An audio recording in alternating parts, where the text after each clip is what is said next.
Salam Planters Indonesia.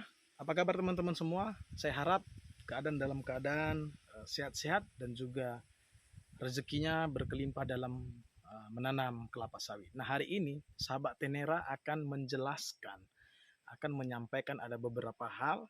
Coba lihat di belakang kita. Begitu kelilingnya, begitu mantapnya sawit kita, ya. Tentu yang ingin saya sampaikan adalah tentang penanaman kelapa sawit. Mengapa kita harus menanam sawit unggul?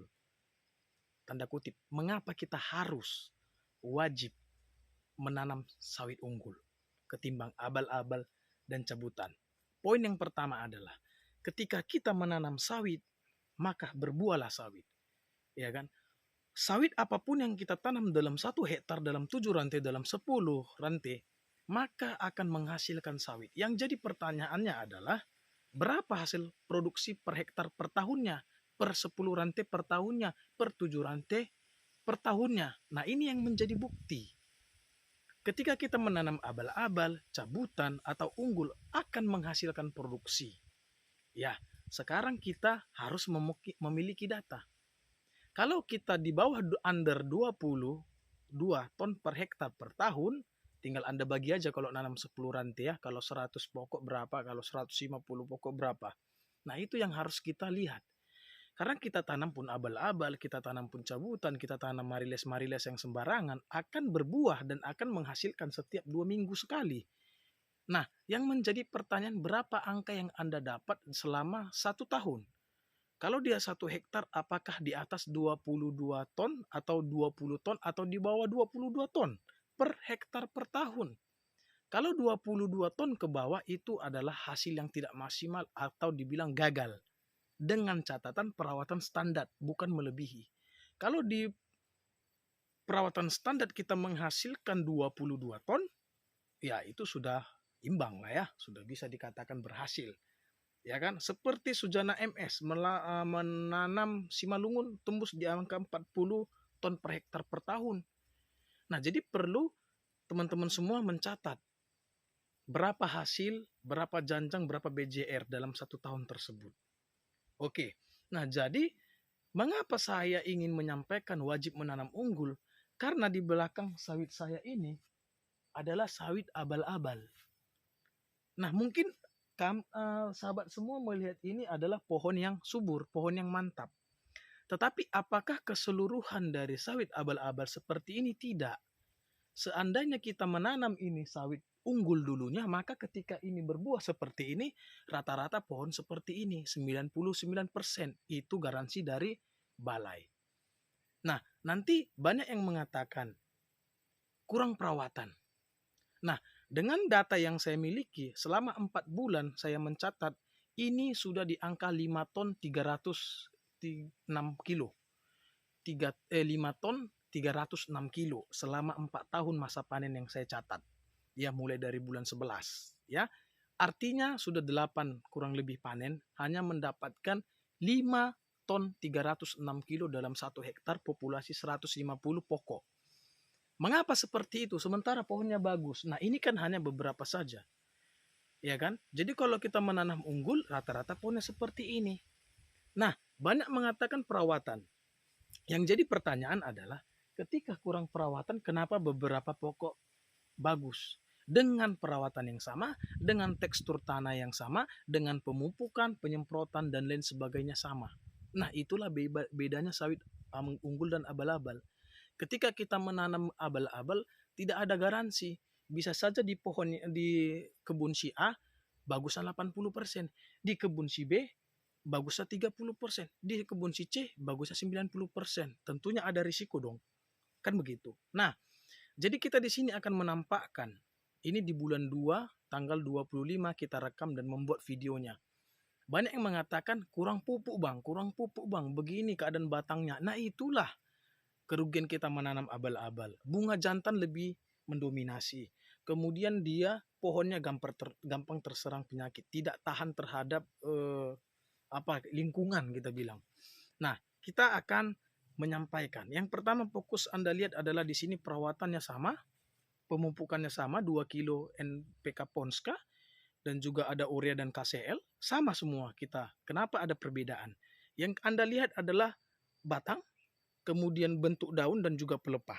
Ya, untuk itu mari kita langsung lihat apakah Anda masih mau menanam abal-abal atau sembarangan dengan investasi yang jangka panjang. Dalam 1 tahun kita bisa mendapatkan 25 ton per hektar per tahun, jadi 19 ton gara-gara abal-abal, ada selisih 6 ton. Yang jadi pertanyaan, 6 ton ini adalah uang. Siapa sih yang mau dalam 1 tahun mengasih kita 6 ton?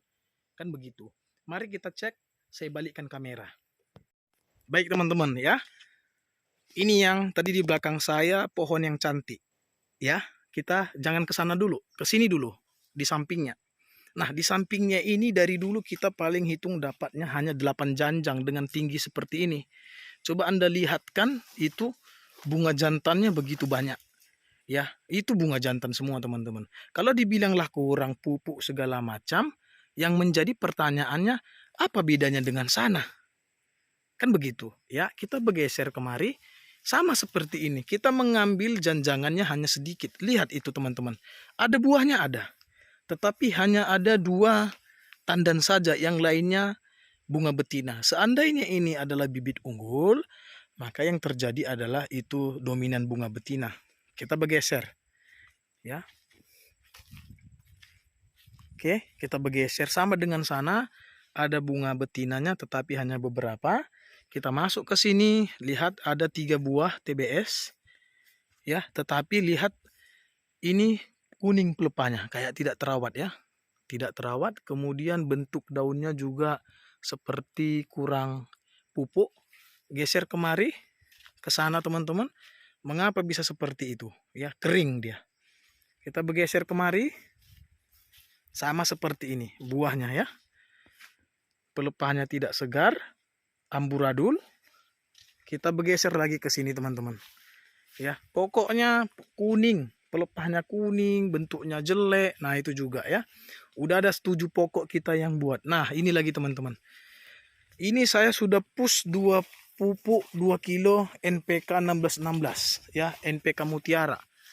Ya, inilah dia. Kalau dibilang over pruning jangan dibilang teman-teman. Ya, itu sudah ada bunganya, udah mulai datang bunga betina. Inilah bentuknya, nguncup ke atas. Ya, coba Anda lihat itu. Kenapa ini kuning, ini hijau pelepahnya? Kenapa itu bisa terjadi? Karena memang dia tidak satu induk, tidak jelas bibitnya.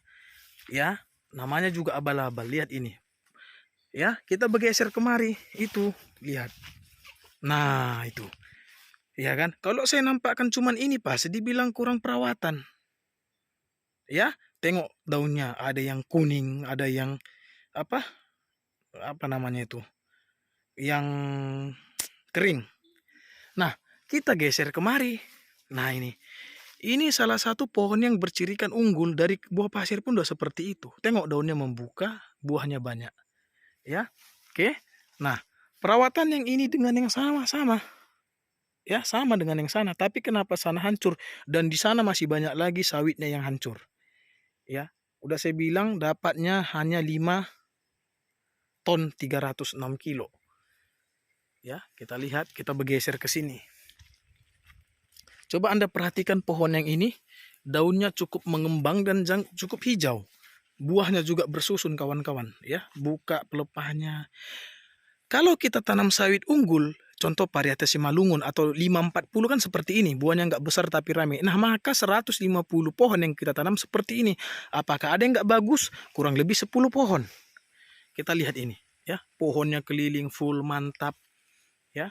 Kita geser kemari. Nah, ini. Ini pun pelepahnya mantap. Hijau. Ya, hijau. Buahnya pun di sana sudah bersusun. Ini abal-abal ya kawan-kawan ya. Nah, kita geser kemari. Sampai ujung itu. Oh, buahnya. Pelepahnya hijau, membuka. Kenapa di sana tadi tidak seperti itu? Tanahnya sama. Tidak ada perbedaan dengan perawatan yang sama. Nggak usah jauh-jauh. Antara ini dan itu, oh parah bentuknya. Itu masak-masak daunnya. Ya, masak-masak buahnya nggak ada, kosong. Nah, kita lihat yang itu. Udah bersusun. Pelepahnya hijau, mengembang. Kita lihat yang ini juga. Yuk, kita saksikan bersama-sama. Nah, ini buahnya bersusun. Ya, jarang trek. Ini juga lihat ini. Ya, hijau. Hijau. Pelepah membuka, bersusun.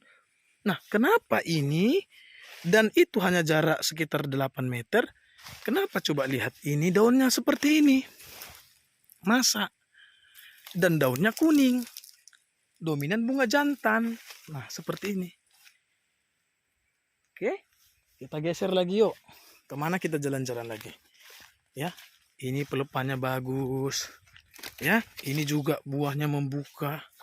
Walaupun banyak bunga jantan gak masalah lah ya. Oke, kita bergeser kemari. Coba amati. Ya, coba Anda berpikir. Nah ini buahnya rame kecil-kecil. Pelepah hijau. Sana pelepah kuning. Pelepahnya panjang. Sementara pelepahnya ini pendek. Coba lihat ini. Buahnya besar babon. Ya kan? Tapi apa yang terjadi teman-teman? Ini sawit tidak sama dengan ini. Kenapa? Karena abal-abal. Contoh kita mau pengen seperti ini buahnya semua. Tanamlah kalau di unggul PPKS yang ambi. Maka rata-rata seperti ini. Ya kan? Coba Anda bayangkan menanam rata-rata pohon seperti ini. Bisa-bisa. PPKS yang ambi. Ya coba lihat sana teman-teman. Ya. Kenapa bisa terjadi kuncup? Karena kita pruning mengadakan tunas tapi nggak ada buahnya. Nah coba lihat ini. Ya. Ini. Buahnya sudah mulai bersusun di pohon yang ini. Ya, di sana coba lihat pelepahnya kuning. Ya, dan lain sebagainya. Oke. Perawatan di sini cukup maksimal teman-teman. Oke. Kita lihat lagi ke sana.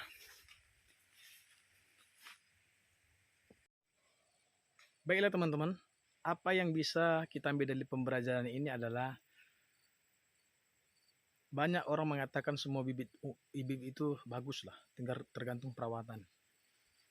Kemudian yakinlah bahwa semua yang kita tanam sawit akan berbuah sawit, kemudian akan menghasilkan juga. Tapi yang menjadi pertanyaannya, berapa yang kamu dapat ketika kamu menanam abal-abal? Bang, aku cabutan tapi tembus 27 ton per hektar per tahun. 1 hektar. Oke, mungkin ketika kita menanam unggul itu tembus di angka 34 dengan perawatan yang sama. Itu aja kuncinya. Oke, semoga bermanfaat.